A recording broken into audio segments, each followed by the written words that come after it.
முதல் வாசகம். நம்பிக்கை கொண்டிருக்கும் நாம் கடவுளுக்கு ஏற்புடையவர்கள் என கருதப்படுவோம். திருத்தூதர் பவுல் ரோமியருக்கு எழுதிய திருமுகத்திலிருந்து வாசகம். அதிகாரம் 4 இறைவசனங்கள் 20 முதல் 25 முடிய.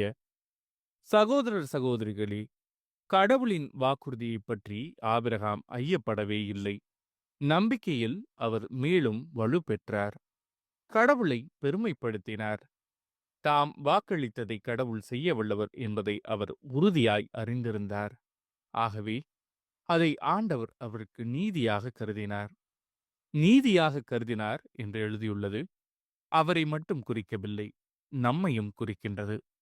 இறந்த நம் ஆண்டவர் இயேசுவை உயிர்த்தெழச் செய்தவர் மீது நம்பிக்கை கொண்டிருக்கும் நாமும் அவ்வாறே கடவுளுக்கு ஏற்புடையவர்கள் என கருதப்படுவோம். நம் குற்றங்களுக்காக சாகுமாறு கடவுள் இயேசுவை ஒப்புவித்தார். நம்மை தமக்கு ஏற்புடையவர்களாக்குமாறு அவரை உயிர்த்தெழச் செய்தார். இது ஆண்டவரின் அருள்வாக்கு. இறைவா, உமக்கு நன்றி.